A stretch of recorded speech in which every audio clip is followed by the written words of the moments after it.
శ్రీమాత్రే నమః. హిందూ బంధువులందరికీ నమస్కారం. ఈరోజు మనం ఈ వీడియోలో శ్రీ సుబ్రహ్మణ్య స్వామి కథ ఇప్పుడు మనం చెప్పుకుందాం.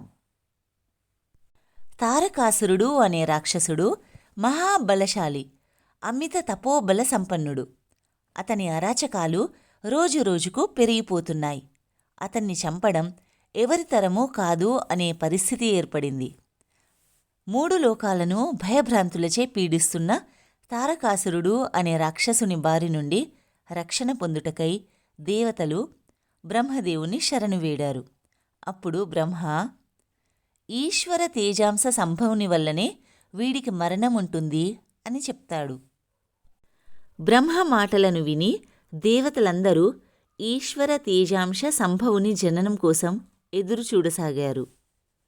ఒకనాడు పార్వతీ పరమేశ్వరులు ఏకాంత ప్రణయానందంగా ఉన్న సమయంలో అగ్నిదేవుడు పావురం రూపంలో వారి ఏకాంత మందిరంలోకి ప్రవేశిస్తాడు. అది గమనించిన పరమశివుడు తన దివ్య తేజస్సును ఆ అగ్నిహోత్రునిలోకి ప్రవేశపెడతాడు. అగ్నిదేవుడు దానిని భరించలేక ఆ దివ్య తేజమును గంగానదిలో విడిచిపెడతాడు. ఆ తేజము ఆ సమయమందు ఆ నదిలో స్నానమాడుతున్న షట్కృత్తికల దేవతల గర్భాన ప్రవేశిస్తుంది. ఆ రుద్రతేజమును వారు భరించలేక పొదలలో విసర్జిస్తారు. అప్పుడు 6 ముఖాల తేజస్సుతో ఒక దివ్యమైన బాలుడుగా ఉద్భవిస్తాడు. ఈ విషయం తెలుసుకున్న పార్వతీ పరమేశ్వరులు రుద్రాంశ సంభూతునిగా ఆ షణ్ముఖుణ్ణి అక్కున చేర్చుకొని కైలాసం తీసుకొని వెళ్తారు.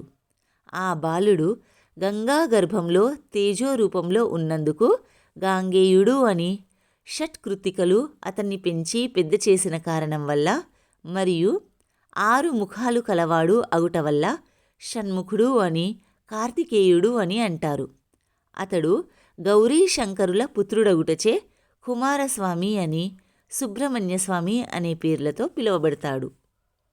కారణజన్ముడైన ఈ బాలుణ్ణి పార్వతీ పరమేశ్వరులు దేవతల కోరిక మేరకు కుమారస్వామిగా చేసి దేవతల సర్వసైన్యాధ్యక్షునిగా నియమించి పరమేశ్వరుడు శూలం మొదలైన ఆయుధాలను ఇచ్చాడు.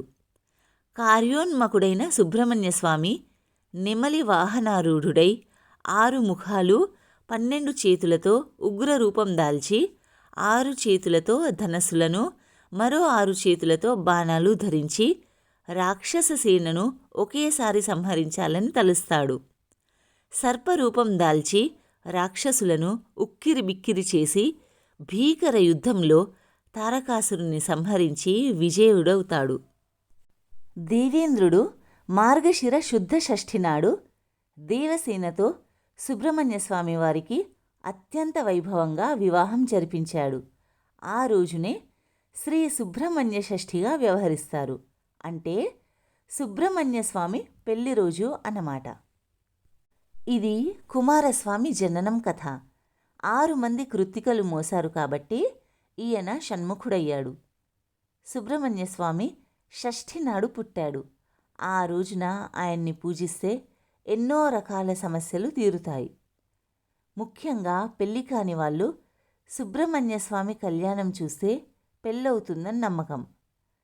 సర్పదోషం ఉన్నవాళ్లకు సుబ్రహ్మణ్యస్వామిని పూజిస్తే సర్పదోష పూజలు చేయించుకుంటే సమస్యలన్నీ తీరిపోతాయి.